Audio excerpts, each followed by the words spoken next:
Hi everyone, welcome to pen paper and code. Introductory problems की series में आज का हमारा प्रॉब्लम है एप्पल डिवीज़न। तो प्रॉब्लम स्टेटमेंट में क्या कह रहा है कि मेरे पास n नंबर ऑफ़ एप्पल्स दिए हुए, ठीक है, जिनका कि वेट हमको पता है। मान लो कि W1, W2, ठीक है, ऐसे करते करते WN एप्पल्स हैं जिनके वेट हमको पता है। As a form of array हमको दिया हुआ है। अब हमारा टास्क यहाँ पे ये है कि इस पूरे लिस्ट को हमको दो ग्रुप्स में डिवाइड करना है, ठीक है। मान लो ग्रुप 1 G1 कह लेते, ग्रुप 2 G2 कह लेते, ठीक है। इनको पूरे एप्पल्स को इन दो ग्रुप्स में डिवाइड करना है such that difference between the weight of groups is minimal. तो मान लो कि इसमें कुछ N1 एप्पल्स रखे गए, इसमें कुछ N2 एप्पल्स रखे गए, ठीक है। N equal to N1 plus N2 हो गया मेरा, राइट। तो इसका कोई वेट होगा ना, मान लो कि WG कह लेते हैं इसको 1, ठीक है, इसका WG 2, ठीक है। तो इन दोनों का जो डिफरेंस ऑफ वेट होगा वो मिनिमम होना चाहिए, ठीक है। बहुत वेज पॉसिबल है। मान लो कि पहला एप्पल को हम लोग ग्रुप 1 में रख दिए, दूसरे एप्पल को ग्रुप 1 में रख दिए, बाकी एप्पल्स को ग्रुप 2 में रख दिए, ठीक है। तो ऐसे करके बहुत सारे कॉम्बिनेशंस पॉसिबल हैं। तो उनको हमको हर पॉसिबिलिटी को चेक करना और बताना है कि मेरा जो मिन वेट किस में आ रहा है, ठीक है, मिन डिफरेंस ऑफ वेट किस में आ रहा है, ये हमको एज एन आंसर बताना है, ठीक है। एक दो एग्जांपल्स लेके सोचते हैं। मान लो कि मेरा n का वैल्यू दिया हुआ है 3, ठीक है, ठीक। और एज एन एप्पल मान लो हमको दिया हुआ 1, 2 और 3। इसका मतलब क्या हुआ कि पहले एप्पल का वेट 1 है, दूसरे एप्पल का वेट 2 है, तीसरा एप्पल का वेट 3 है। मान लो ग्रुप 1 में हम लोग रख लेते हैं 1 और 3 को, ठीक है। ग्रुप 2 में हम लोग रखते हैं इस सेकेंड वाले एप्पल को, ठीक। इसका सम कितना हो गया, सारे इसका ग्रुप 1 का जो वेट का सम होगा वो होगा तुम्हारा 4, और ग्रुप 2 में बस एक ही एप्पल है 2, तो इसका 2 हो गया। तो अब इन दोनों का डिफरेंस क्या आएगा, ठीक है, 4 माइनस 2 दैट इज़ 2। एक पॉसिबल आंसर मेरा ये था, है ना। मान लो एक और, ये तो मान लो परम्यूटेशन 1 था, मान लो कोई और परम्यूटेशन लगाएं ऐसा कुछ कि ग्रुप 1 में मान लो कि मेरा 1 और 3 आ जाए, और ग्रुप 2 में मेरा, अच्छा ये तो ट्राई कर चुके हैं ना। मान लो ग्रुप 3 में मेरा 1 एक ही एप्पल रखते हैं 3 वाले को, और ग्रुप 2 में 1 और 2 को रख लेते हैं, ठीक है। इसका ग्रुप 1 का टोटल वेट क्या आ गया मेरा 3 एज इट इज़, और ग्रुप 1 में 1 और 2 वेट वाले एप्पल्स है, तो इनका टोटल वेट आ गया 3। अब इन दोनों का डिफरेंस क्या आएगा मेरा 3 माइनस 3, ठीक है, दैट इज़ 0। तो पहले 2 था, अब 0 आ गया, ठीक है। मिनिमम ये हो गया, एक वे ये है।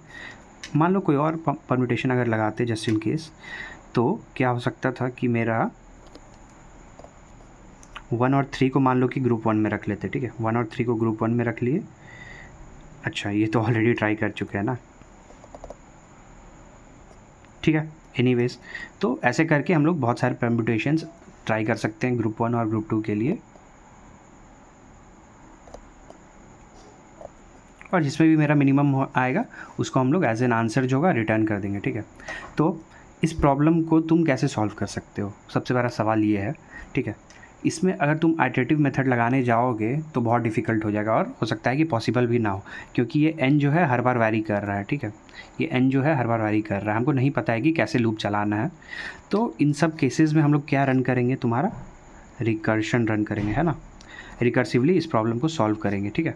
हम लोग हर बार ट्राई करेंगे। मान लो कोई एप्पल है, ठीक है, यही वेट 1 वेट 2 वाला, ऐसे करके वेट n। तो हमको करना क्या है, हर एप्पल पे जाके ये ट्राई करना है कि इस एप्पल को किस में रखें, या तो ग्रुप 1 में रख दो, या तो फिर मेरा ग्रुप 2 में रख दो, राइट।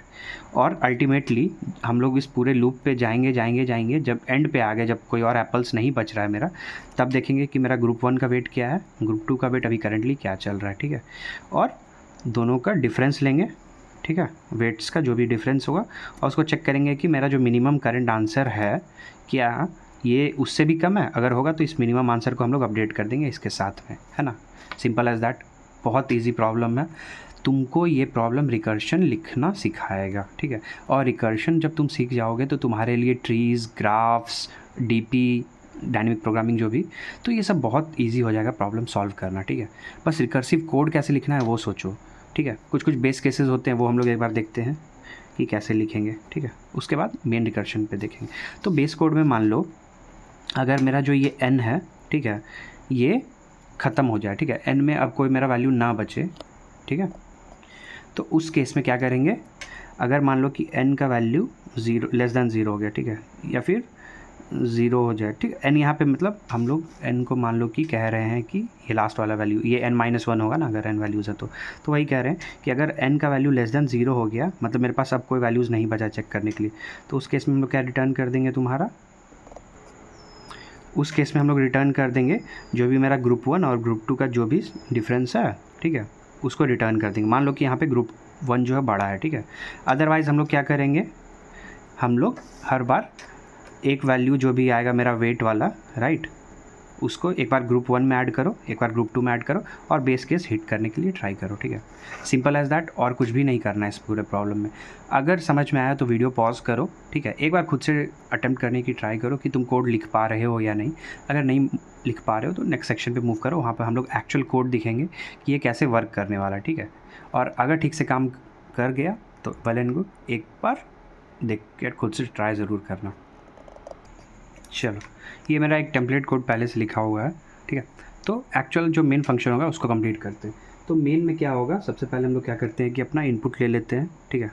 एल लॉन्ग इंट के लिए हम लोग एक डायरेक्टिव यूज़ कर रहे हैं, मैक्रो यूज़ कर रहे हैं, एल तो वही एल है, इसमें हम लोग एन ले लेते हैं, ठीक है। और सी इन एन करवा लेते हैं, ठीक है। चलो, बहुत अच्छा। ये बता रहा है कि नंबर ऑफ़ एप्पल्स क्या है। अब एक अपना एक वेक्टर बना लेते हैं, ठीक है, एल का AR नाम देके, और साइज़ है n। अब क्या करते हैं, यूज़र से इनपुट लेते हैं और अपना एक और बना लेते हैं सम, जो कि बताएगा कि टोटल सम ऑफ जो भी मेरा n एप्पल्स है उसका सम क्या है टोटल, ठीक है, कॉमा है ये, ठीक है, वो, ठीक है। तो अब क्या करते हैं, यूज़र से इनपुट लेते हैं for int i equal to 0, ठीक है, i less than n, i plus plus, और सी इन करवा लेते हैं तुम्हारा एरे ऑफ i में। हाँ, अच्छा। उसके बाद जो भी सम हो रहा है उसको अपडेट कर लेते हैं ARI के जो भी वैल्यूज़ आए हैं मेरे उससे। तो अल्टीमेटली ये क्या है मेरा, ये है मेरा टोटल वेट, ठीक है, ऑफ एप्पल्स, राइट। ये उसको स्टोर कर ले रहा है, ठीक है। मेरे पास आ गया इनपुट। तो एक काम करते हैं, अब एक अपना फंक्शन बनाएंगे, ठीक है, फन नाम दे देते हैं, और उसमें एज एन इनपुट हमारा AR, ठीक है, हम किस इंडेक्स पे काम कर रहे हैं वो, तो n-1 वो दे लेते हैं। एक मेरा दे लेते हैं वैल्यू तुम्हारा जो भी तुम, ठीक है, करंट सम जो भी हो रहा है मेरा वो, और एक टोटल सम जो मेरा सारे एप्पल्स का है, ठीक है। ये क्या है, कुछ नहीं, हम लोग जो भी मेरे पास एरे होगा हम लोग लास्ट इंडेक्स से इधर मूव करेंगे, ठीक है। इधर आप इधर से मूव कर सकते हो या इधर से मूव कर सकते हो। ऐसे मूव करने में है कि मेरा जब n का वैल्यू जो होगा लेस देन 0 हो गया, मतलब एरे एंड हो गया, ठीक है, इसलिए हम लोग पीछे से मूव करते हैं। तो एक वेरिएबल का यूसेज कम होता है, आपके ऊपर है, आप चाहो तो आगे से भी मूव कर सकते हो, ठीक है। अपार्ट फ्रॉम दिस, ये जो मेरा 0 वैल्यू है ये बता रहा है कि मेरा करंट वेट क्या है, ठीक है। अच्छा, एक चीज़ का ध्यान रखना, आइदर ये भी वेरिएबल बचाने के लिए हम लोग कर रहे हैं, ग्रुप 1 का वेट मान लो रखते हैं G1, ग्रुप 2 का वेट रखते हैं G2, तो हमको दो वेरिएबल्स मेंटेन करना पड़ रहा है, राइट। तो मान लो ये सम क्या है, वो मेरा G1 प्लस G2 है, ठीक है। तो एक तो हम G1 मेंटेन कर सकते हैं, एक सम तो मेरे पास है, तो G2 अलग से वेरिएबल यूज़ नहीं कर सकते हैं। तो उससे बचने के लिए हम लोग क्या कर सकते हैं, सम माइनस G1 जो होगा मेरा वही तो G2 हो जाएगा, राइट, करेक्ट। इसलिए G2 ना यूज़ करके हम लोग सम माइनस G1 को मेंटेन करेंगे सच दैट वो G2 हो, ठीक है। इससे हम एक और वेरिएबल कम कर सकते हैं, कौन सा, ये वाला है ना, ठीक है। चलो, तो ओवरऑल बस इसका मोटिव यही है कि ये ग्रुप 1 वाले सम को, ठीक है, ग्रुप 1 वाले सम को डिनोट कर रहा है, ठीक, जो कि करेंटली 0 है क्योंकि ग्रुप 1 में कोई भी एप्पल्स एडेड नहीं है। आई होप ये क्लियर है। और इसका जो भी आउटपुट आएगा ना उसको हम लोग प्रिंट करवा लेंगे, वही मेरा फाइनल आंसर होगा, ठीक है। और इसको बंद कर लेते हैं, ठीक। मेरा ये था। अब हमको इस फंक्शन को लिखना है, तो चलो उसको शुरू करते हैं। तो फंक्शन का रिटर्न टाइप जो है मेरा, ठीक है, फंक्शन का जो भी रिटर्न टाइप है मेरा उसको LL कर लेते हैं, मतलब लॉन्ग इंट करेगा वो, ठीक है। आई होप ये चीज़ क्लियर है।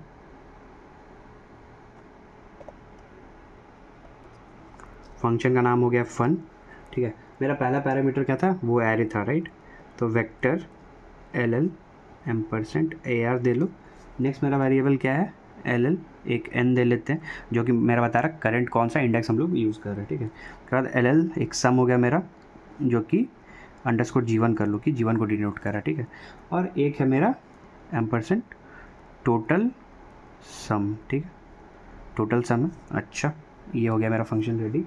चलो, अब मेरा बेस केस क्या था, अगर n का वैल्यू लेस देन 0 हो जाए, मतलब अब कोई भी एप्पल नहीं बचा है, उस केस में क्या करेंगे भाई, उस केस में क्या करेंगे कि हमको डिफरेंस बताना है, ठीक है। ग्रुप 1 और ग्रुप 2 में जो भी वैल्यूज़ आए उसका डिफरेंस हमको बताना है यहाँ पे, ठीक है।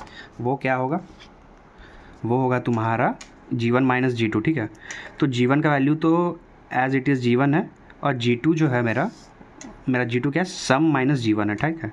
सम माइनस G1, दैट इज़ ये निकल के क्या आया कि 2 times of G1 minus sum, ठीक है। इसको तुम क्या कर सकते हो, ABS कर सकते हो, ठीक है। मतलब समझ में आया ये चीज़, ठीक है। तो वही ABS उसी का काम कर रहा है। तो 2 टाइम्स ऑफ सम जो भी होगा, सम को तो पता है सम बड़ा ही होगा, तो इसको ऐसे भी लिख सकते हैं सम माइनस 2G1, क्योंकि ये नेगेटिव वैल्यू आ जाए, ठीक है।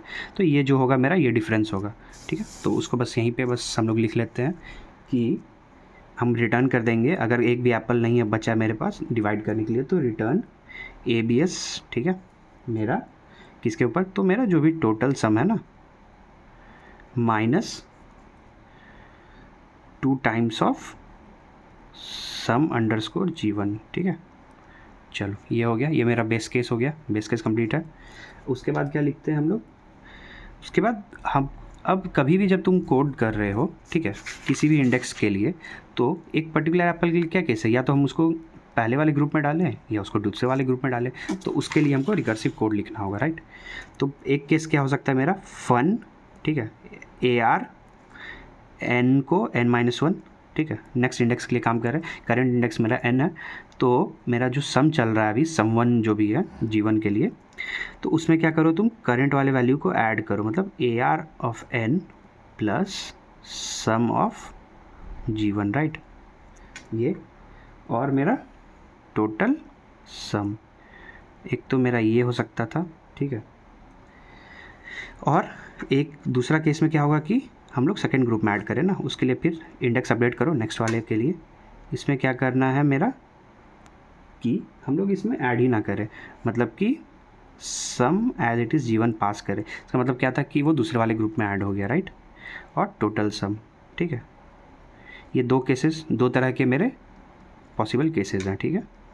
अच्छा, और इन दोनों का जो भी मिनिमम आएगा, ठीक है, उसको हम लोग क्या करेंगे कि रिटर्न करवा देंगे, ठीक है। तो यहीं पे एज इट इज़ ऐड कर लो, रिटर्न क्या करना है, मिनिमम, मतलब एक केस इसमें ऐड करके ट्राई किए, इसमें ऐड करके ट्राई किए, इसमें से जो भी मेरा मिनिमम था उसको एज एन आंसर हम रिटर्न करवा दे रहे हैं यहीं पर से।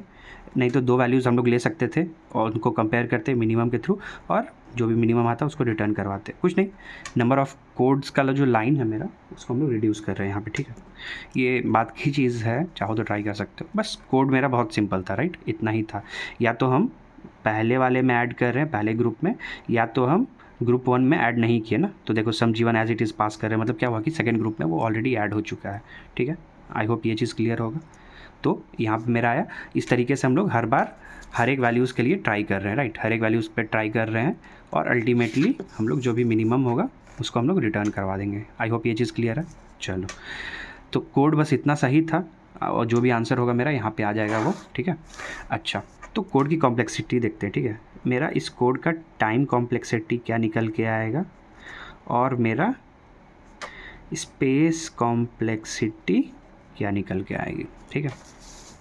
टाइम कॉम्प्लेक्सिटी, ये इनपुट ले रहे हैं तो इसको इग्नोर कर सकते हैं। तो मेरा कंप्यूटेशन जो हो रहा है बस इसी पे हो रहा है, इस फंक्शन जो भी कंप्यूटेशन कर रहा है ना मेरा, वही बस हो रहा है, ठीक है। तो ये कांस्टेंट स्पेस में टाइम ले रहा होगा मेरा। तो एक चीज़ ध्यान दो कि जब भी हम काम कर रहे हैं तो हर केस में मेरे पास, हर एक एप्पल के ऊपर मेरे पास दो केसेस है ना, राइट। या तो इसमें ऐड करें या तो इसमें ऐड करें, मतलब हर एप्पल के लिए मेरे पास 2 वेज़ हैं, राइट। तो इसके लिए 2 वे था, ठीक है, फिर इसके लिए भी 2 वे था, एंड इसके लिए भी 2 वे था, ऐसे ऐसे करके n times, right, n times, मतलब 2 इंटू 2 इंटू, ठीक है, ऐसे करके मेरे पास n टाइम्स काम करेंगे, मतलब मेरा 2 to the power n ways possible है ना। तो मेरा कॉम्प्लेक्सिटी क्या आ गया, order of 2 to the n, मतलब, ठीक है, एक्सपोनेंशियल कॉम्प्लेक्सिटी है इस कोड की, ठीक है। और इसी में हम लोग डायनेमिक प्रोग्रामिंग लगा के इसको ऑर्डर ऑफ n² पे ला सकते थे, जो आगे का टॉपिक है, अभी उसको तुम इग्नोर कर सकते हो, ठीक है, ठीक। और स्पेस कॉम्प्लेक्सिटी क्या होगा मेरा, एक्स्ट्रा स्पेस क्या यूज़ कर रहे हैं, तो ये एरे जो है नॉर्मल हम लोग स्टोर करने के लिए यूज़ कर रहे हैं, ठीक है, बहुत अच्छे, इसको हम लोग इग्नोर कर सकते हैं क्योंकि ये इनपुट एरे ही है। अपार्ट फ्रॉम दिस एक सम यूज़ कर रहे हैं, राइट, और तो मेरा जो भी कांस्टेंट n डिपेंडेंट कोई भी ऐसा वैल्यूज़ नहीं है, राइट, जो n पे डिपेंडेंट हो मेरा ऐसा स्पेस, तो ऑर्डर ऑफ 1 कह सकते हैं इसको। पर एक है कि हम लोग एक ऑक्सिलरी स्टैक का यूज़ कर रहे हैं। ये फंक्शनल जो मेरा कॉल्स हो रहे होंगे तो ये सिस्टम स्टैक्स को यूज़ करते हैं, राइट। एक सिस्टम स्टैक्स होता है, उसको ये फंक्शन कॉल करने के लिए यूज़ करेगा। मान लो fun1 हुआ, fun2, ऐसे करके स्टैक यूज़ करता है सिस्टम का, ठीक है। अगर उसको इग्नोर कर दो तो मेरा कॉम्प्लेक्सिटी क्या है, ऑर्डर ऑफ 1, ठीक है। आई होप ये चीज़ क्लियर है। इसको अभी हम लोग इग्नोर करते हैं कि हाँ ठीक है, अभी अज्यूम कर रहे हैं कि कोई भी मेरा फंक्शन कॉल के ऊपर स्पेस यूज़ नहीं हो रहा है, जो कि असली में सही नहीं है, बट यहाँ पे हम लोग अज्यूम कर सकते हैं, ठीक है। तो इसलिए स्पेस कॉम्प्लेक्सिटी मेरी क्या है, ऑर्डर ऑफ 1, ठीक है। आई होप क्लियर है। वीडियो पसंद आया होगा तो लाइक करना। मिलते हैं नेक्स्ट क्वेश्चन के साथ। चलो बाय।